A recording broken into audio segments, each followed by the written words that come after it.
Seigneur, nous te disons merci. Merci pour ce moment. Merci, Seigneur, pour ce culte. Merci, Seigneur, pour ce que tu es dans ce lieu. Merci, Seigneur, pour tes projets. Merci, Seigneur, pour ce que tu es dans nos vies. Merci, Seigneur, pour ta gloire qui se manifeste. Merci, Seigneur, car tu as soumis ce lieu, alléluia, afin que ta gloire soit manifestée. Je te dis merci, Seigneur, pour l'instrument que je suis entre tes mains ce matin. Je te dis merci, Seigneur, pour l'instrument que Kyria est entre tes mains ce matin, afin que ta parole puisse être prêchée avec force, puissance et autorité. Et nous détruisons dans le nom puissant de Jésus-Christ tout obstacle à ta parole. Alléluia. Au nom de Jésus-Christ, j'ai prié. Amen. Héritage de grandeur. C'est notre héritage. C'est l'héritage du peuple de Dieu. Alléluia. La parole dit dans Psaume 113, verset 7, « Il relève du fumier l'indigent et le fait asseoir avec les grands de son peuple. » Dieu nous appelle à exercer la grandeur. L'Église de Dieu est salvatrice. Nous sommes appelés à exercer la royauté. Car l'esprit du roi est en nous. Et il fait de nous des rois et des reines. Alléluia. Des princes et des princesses. La parole de Dieu dit, car nous avons un héritage de grandeur. Un héritage de grandeur. Le problème de l'Église, aujourd'hui, l'Église tout entière, dans le monde entier, est un manque d'ambition. L'Église n'est plus ambitieuse. L'Église manque de consécration. Et cette manque de consécration entraîne des conséquences qui sont l'infertilité et la stérilité spirituelle. Alléluia. Ces conséquences sont des fausses couches spirituelles. Fausses couches parce que nous ne portons plus à terme les projets de Dieu. Nous ne portons plus à terme les projets de Dieu. Les naissances sont précoces. Naissance précoce, pourquoi? Parce que nous manquons de discernement. L'Église, le peuple de Dieu, manque de discernement. On ne sait plus discerner le temps. Or, Dieu a dit en son temps, je ferai toutes choses. En son temps, je ferai ça. Quand Dieu donne sa promesse, il dit en son temps, je me hâterai de l'accomplir. Donc, l'Église doit avoir le discernement pour connaître le temps de Dieu et ne pas manquer le rendez-vous de Dieu. Alléluia. Des naissances précoces. Pourquoi? Parce que parfois, nous nous précipitons. On n'attend pas l'heure de Dieu. Et cela a ses conséquences. Des avortements spirituels. Dieu a son projet pour chacun de nous. Mais tant que l'Église ne sera pas consacrée, tant que l'Église ne sera pas à genoux, unie dans la prière, nous allons toujours rater le rendez-vous de Dieu. On sera toujours dans un état de faiblesse. Alléluia. Dans un état de faiblesse. Dieu ne veut pas ça pour nous. Le manque de discernement, l'ignorance fait que nous nous prostituons. Je veux parler de la prostitution spirituelle. Le manque de discernement et de consécration pousse l'Église à prostituer. Et c'est ce que Dieu déteste. Je vais lire mon premier passage dans Ézéchiel. Alléluia. Ézéchiel 16, verset 4 à 14. La parole de Dieu dit, la parole de l'Éternel, non, à ta naissance, je dis bien le verset 4, excusez-moi, à ta naissance, au jour où tu naquis, ton cordon n'a pas été coupé. Tu n'as pas été lavé dans l'eau pour être purifié. Tu n'as pas été frotté avec du sel. Tu n'as pas été enveloppé dans des langes. Nul n'a porté sur toi un regard de pitié pour te faire une seule de ces choses, par compassion pour toi. Mais tu as été jeté dans les champs le jour de ta naissance, parce qu'on avait horreur de toi. Je passais près de toi. Je t'aperçus baigné dans ton sang. Le sang ici, dans ce passage, symbolise l'impureté. Le sang ici symbolise l'impureté. Donc, le Seigneur dit, je passais près de toi, je t'aperçus baigné dans ton sang, et je dis, vis dans ton sang. Je te dis, vis dans ton sang. À ta naissance, on t'a jeté. Tu as été abandonné. Agonisant. Personne n'a eu de regard, de pitié pour toi. Aucun autre. Le Seigneur dit nul. Aucune divinité, aucun esprit, que ce soit dans les lieux élevés, que ce soit dans les lieux ici-bas, aucun d'eux n'a eu pitié de toi. L'Éternel, ton Dieu, celui que nous invoquons aujourd'hui en Jésus-Christ, il te dit, quand lui, il passait, il t'a vu agonisant et il s'est approché de toi. Malgré ton impureté, le 3 fois saint, l'Éternel des armées s'est approché de toi et il a dit, vis dans ton sang. Alléluia. Quelle preuve d'amour. Vis dans ton sang. La parole dit, je t'ai multiplié par 10 milliers comme les herbes des champs, et tu pris de l'accroissement, tu grandis, tu devins d'une beauté parfaite. Tes seins se formèrent, ta chevelure se développa, mais tu étais nu, entièrement nu. Le verset 8 dit, je passais près de toi, je te regardais, et voici, ton temps était là. Ton temps était là. Quand le temps n'était pas là, Dieu a seulement dit, vis dans ton sang. Et vis dans ton sang en attendant que ton temps soit arrivé. Maintenant, le verset 8 dit, je passais près de toi, je te regardais, et voici, ton temps était là, le temps des amours. J'étendis sur toi le pan de ma robe. Je couvris ta nudité. Je jurai fidélité. Je fis alliance avec toi, dit le Seigneur, l'Éternel, et tu fus à moi. Le verset 9 dit, je te lavai dans l'eau. Je fis disparaître le sang qui était sur toi, et je t'oignis avec de l'huile. Je te donnai des vêtements brodés et une chaussure de peau teinte en bleu.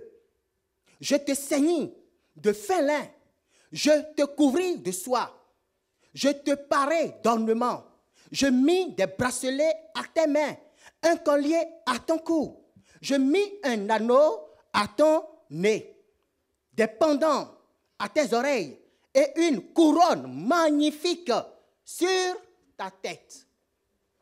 Alléluia. Une couronne magnifique. sur ta tête. Et la parole dit, dans le verset 13, « Ainsi, tu fus paré d'or et d'argent, et tu fus vêtu de lin fin, de soie et d'étoffe brodée. La fleur, la farine, le miel et l'huile fut ta nourriture. Tu étais d'une beauté accomplie, digne de la royauté.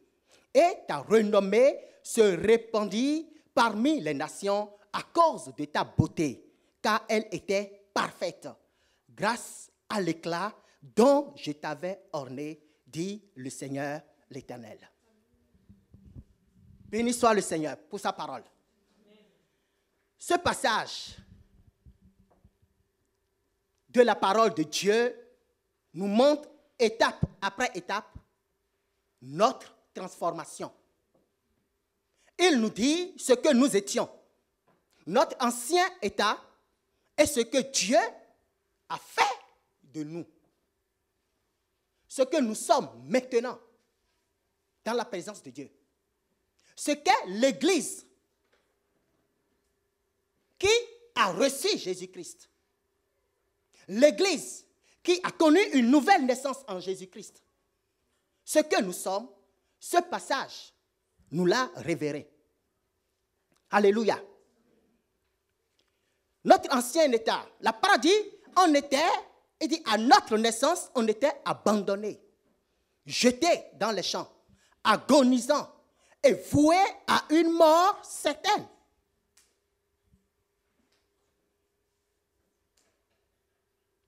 Les premiers soins qu'on doit à un bébé, un nouveau-né, nous n'avons même pas eu droit à ces soins, spirituellement parlant. Alléluia. On a été jetés dans les champs.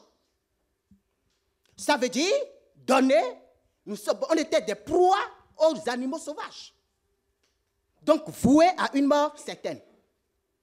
Le verset 7 dit, j'étais multiplié. Nous qui étions voués à une mort certaine. Par la grâce du Seigneur, il nous a accordé son salut. Il a transformé notre destin. Il a renouvelé notre destin. Il nous a donné un avenir afin que nous ayons une espérance en lui. Alléluia. Il dit, je t'ai multiplié. Toi qui étais appelé à disparaître, Dieu t'a fait grâce de la vie. La vie en toi, la vie dans ton foyer, la vie dans ton travail, la vie dans ta famille. Il t'a transformé. Il a changé ton destin. Il a effacé ton sort qui était de mourir, de disparaître de la terre. Alléluia. Il t'a donné la vie. Dieu nous donne la vie en Jésus-Christ. La vie en Jésus-Christ. Toi qui étais abandonné de tous, maintenant tu es aimé du Dieu Tout-Puissant. Nous sommes aimés du Dieu Tout-Puissant. Et à partir du verset 8, nous comprenons que Dieu a fait de nous des gens de haute naissance. Des gens de haute naissance. La nouvelle naissance en Jésus-Christ est une naissance de valeur et de dignité. La description qui est faite ici, alléluia, le tableau qui est peint ici, c'est pour les rois. C'est pour les reines. C'est pour les princesses et les princes. C'est pour des hommes de pouvoir et d'autorité. Donc ce passage nous montre et nous dit qui nous sommes réellement. Nous sommes des hommes de pouvoir, nous sommes des hommes d'autorité, nous sommes des hommes de haut rang, de rang élevé, spirituellement parlant. Nous avons autorité sur tout en Jésus-Christ. Alléluia. Nous avons autorité sur tout. C'est la parole de Dieu qui le déclare. Le Seigneur a fait notre description afin de nous rappeler à l'ordre.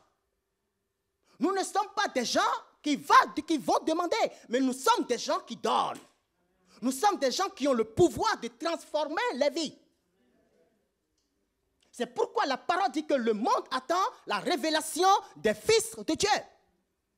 Mais tant que l'Église de Dieu n'aura pas le discernement, tant que l'Église de Dieu manquera de consécration, la révélation que le monde attend de nous n'arrivera jamais. Que Dieu nous épargne cela au nom de Jésus-Christ. Je révoque toute parole qui vont dans ce sens. Toute intention, toute pensée qui bloque la révélation que le monde attend des enfants de Dieu. Allez et faites de toutes les nations mes disciples. Mais afin que ces disciples soient faits, il faut nécessairement que le monde voie la révélation. La démonstration de la puissance, la démonstration de la force. L'amour que nous exerçons pour les gens du monde. Alléluia.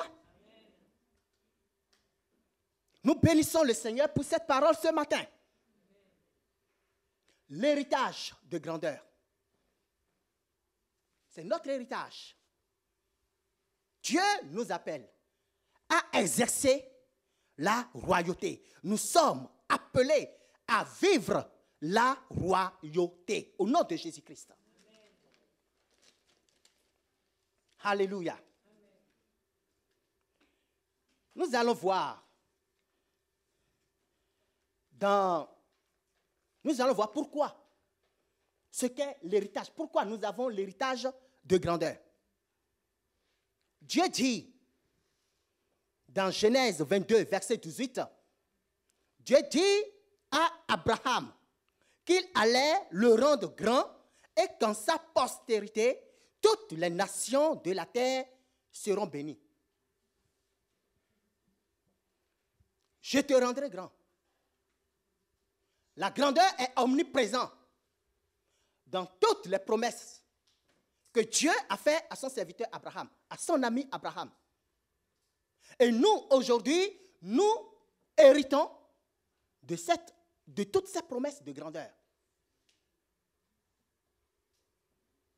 C'est notre part, c'est la part que Dieu nous a donnée en Jésus-Christ.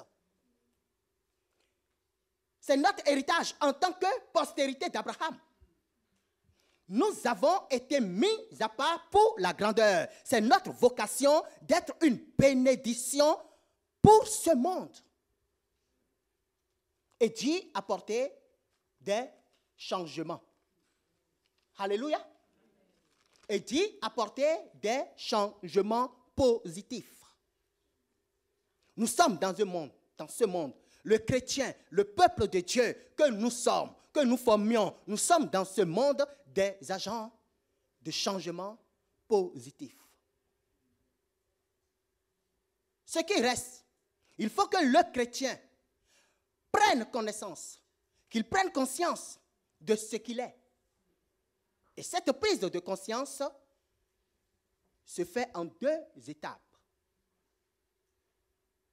Mon peuple meurt faute de connaissance.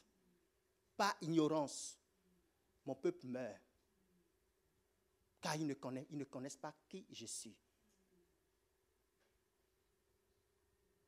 Nous ne connaissons pas ce que Dieu est. Nous avons chanté. Nous venons de proclamer la grandeur de Dieu. Mais nous ne savons pas ce que Dieu est. Et c'est pourquoi le peuple de Dieu meurt. Et c'est pourquoi le peuple de Dieu, l'Église en général, dans le monde entier, nous sommes encore dans un état de faiblesse.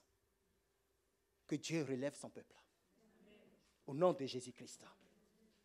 Que le Seigneur relève son peuple. Au nom de Jésus-Christ. La première étape est de savoir qui Christ est en nous et qui nous sommes en lui. La deuxième étape est de commencer à vivre selon cette connaissance. Le Seigneur Jésus nous dit, j'ai fait de vous des plus que vainqueurs. Le Seigneur Jésus nous dit, Dieu m'a donné le royaume des cieux. Et moi aussi, je vous les donne. Le royaume ou les royaumes des cieux avec ses trônes, avec ses puissances, avec ses autorités. Et Dieu dit, j'ai ordonné à mes anges de vous soutenir dans tous vos chemins, de vous porter dans leurs bras, de peur que ton pied ne mette aucune pierre.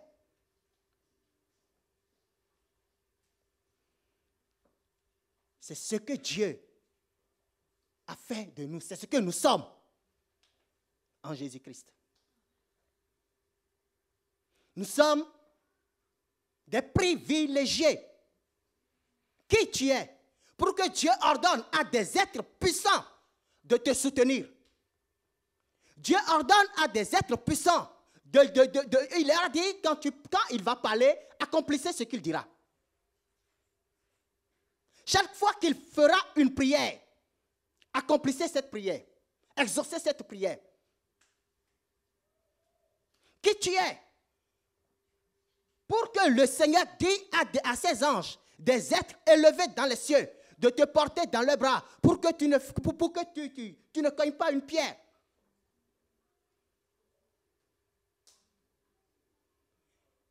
Gloire soit donnée à Dieu. C'est l'amour de Dieu pour son Église. C'est l'amour de Dieu pour les pécheurs que nous sommes qui le pousse à faire toutes ces choses.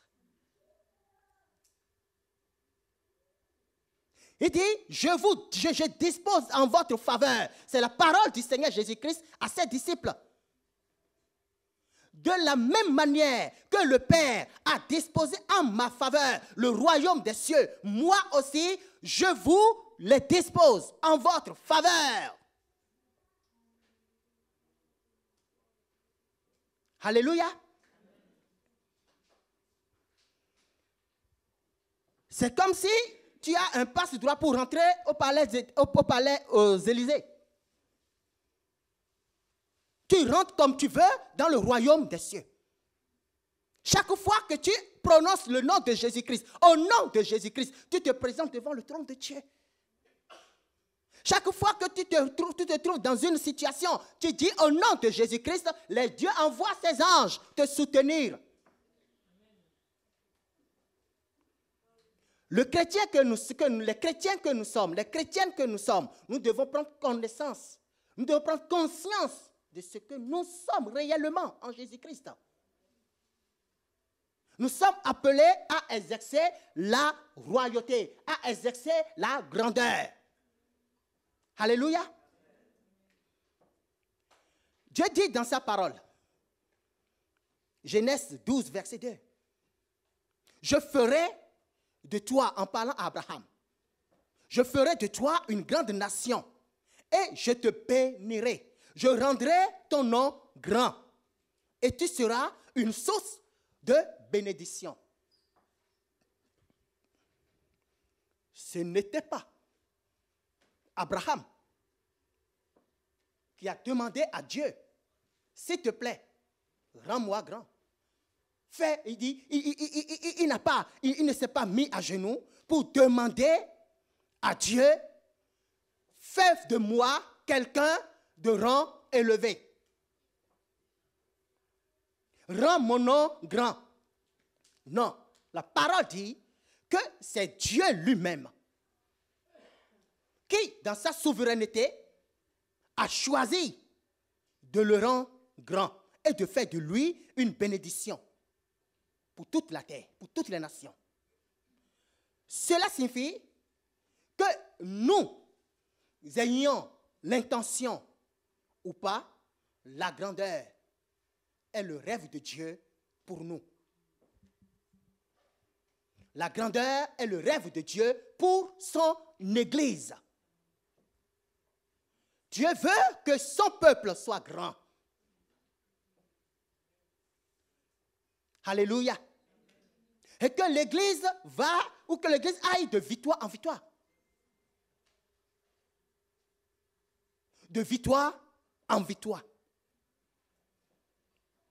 La promesse de grandeur de Dieu à Abraham était aussi pour la postérité d'Abraham, c'est-à-dire Christ. Alléluia. C'est-à-dire Christ.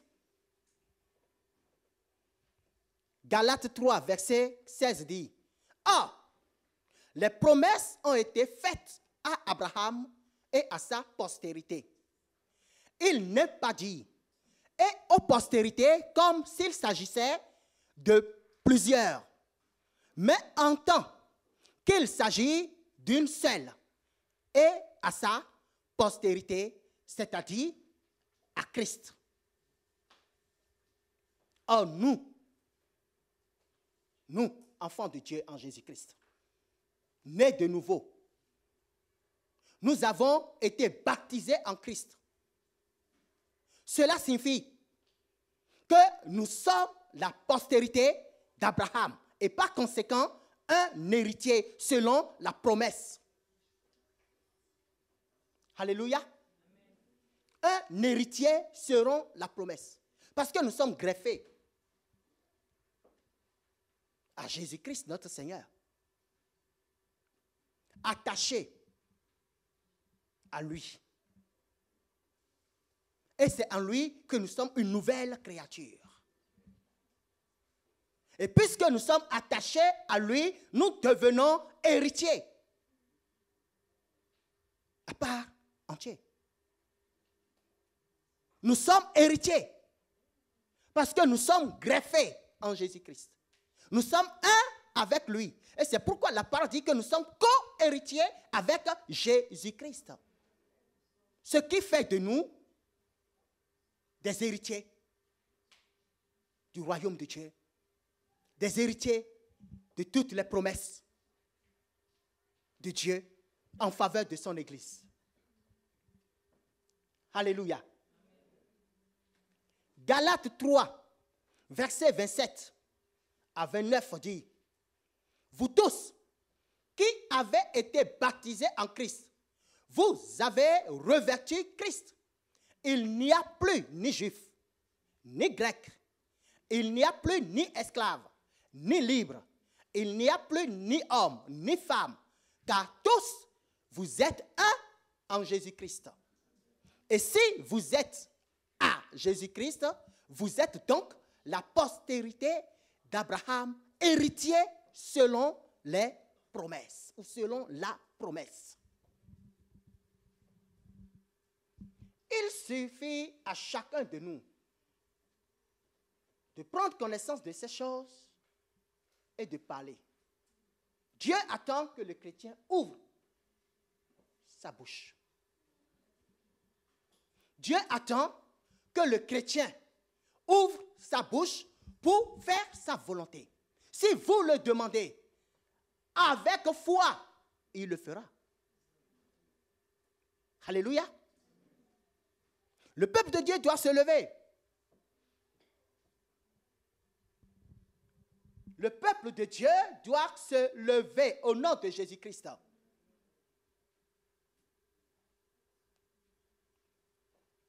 Alléluia. Vous êtes nés dans la grandeur en vertu du fait que vous soyez en Christ Jésus. La grandeur est pour vous.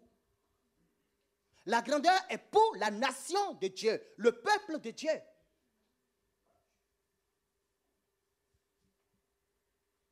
Alléluia.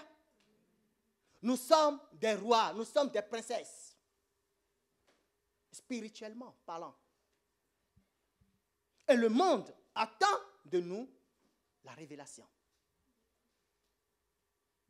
C'est notre mission.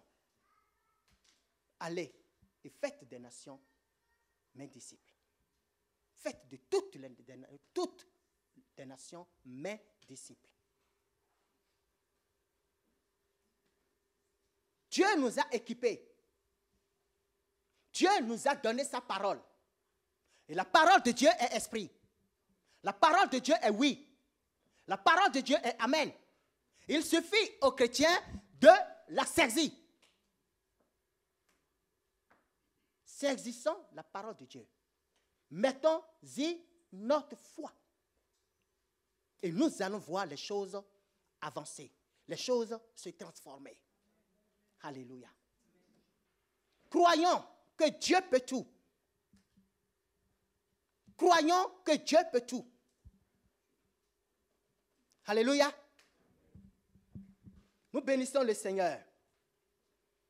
Il dit, en vertu du fait que vous soyez en Christ, vous êtes la postérité de Dieu, la postérité d'Abraham. Alléluia. Nous n'avons pas besoin de lutter pour être grands. La grandeur demeure en nous maintenant, puisque Christ est en nous. Nous n'avons plus besoin de nous battre, de chercher la grandeur. La grandeur est déjà en nous, parce que nous avons l'Esprit de Jésus-Christ en nous. Le Saint-Esprit de Dieu est en nous. La vocation d'être grand, Dieu nous a donné depuis la nouvelle naissance.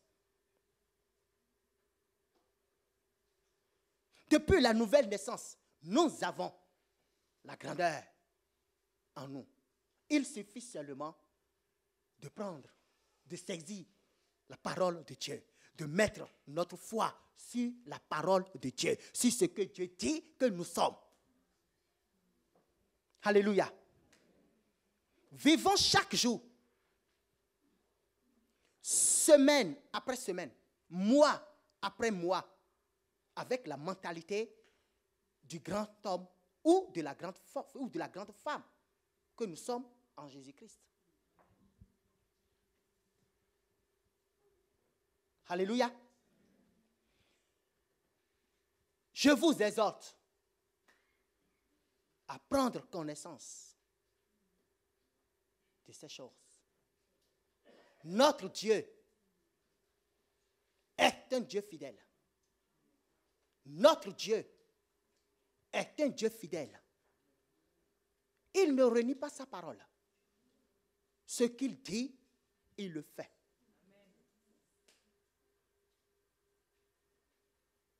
Il est parti jusqu'à dire, si vous pensez que j'ai oublié ce que j'ai promis, si vous pensez que j'ai oublié ma promesse, alors rappelez-moi.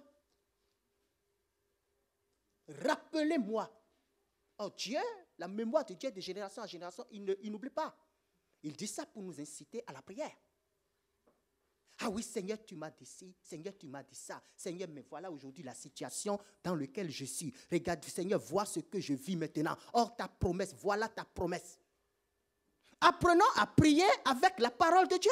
Oublions nos propres mots. La parole de Dieu est esprit et vie.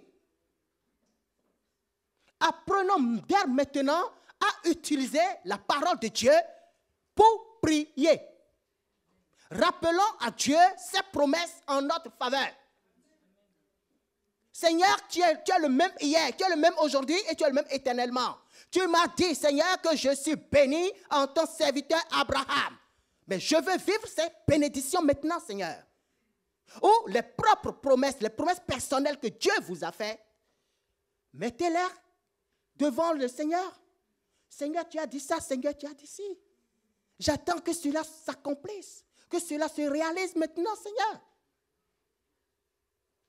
Alléluia. C'est ce que nous devons faire. Apprendre à prier avec la parole de Dieu.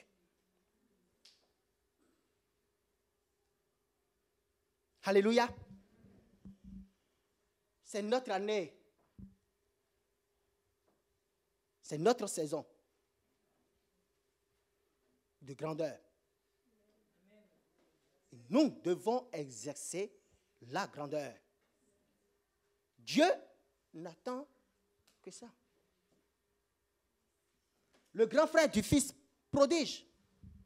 Quand le fils prodige est parti, lui, il ne savait pas que tout ce qui reste dans la maison était pour lui. Or, dans le cœur du Père, tout ce qui reste était pour le fils prodige.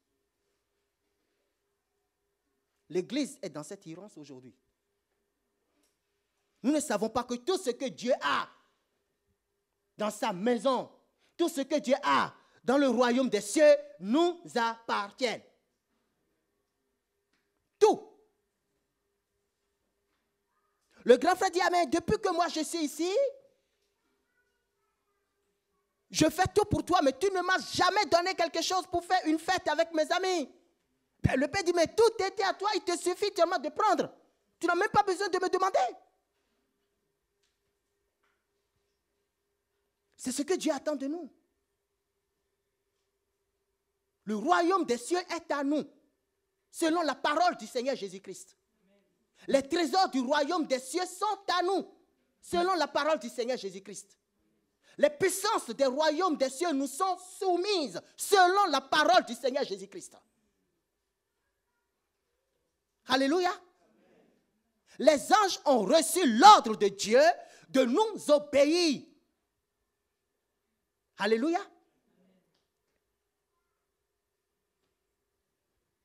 Le boulot doit être fait. Dieu nous a tout donné. Au nom de Jésus-Christ. Il nous a tout donné. Vivons comme des grands. Alléluia. Il faut que l'Église soit ambitieuse. Que l'Église soit ambitieuse.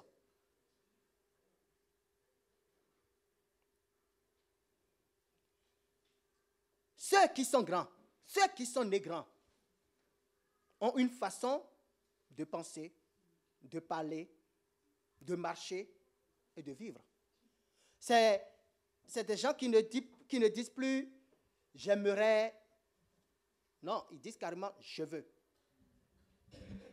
Parce que quand ils ordonnent, tous ceux qui sont autour d'eux exécutent leur ordre sans poser de questions. Je veux. À peine, ils disent s'il te plaît. Parce qu'ils savent qui ils sont.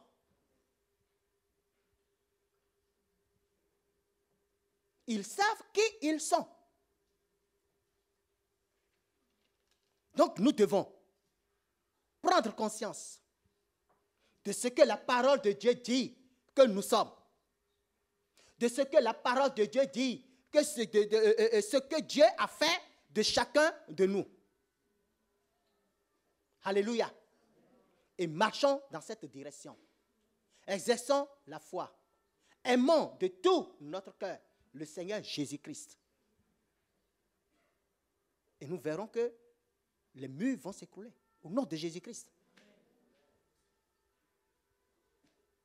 Alléluia.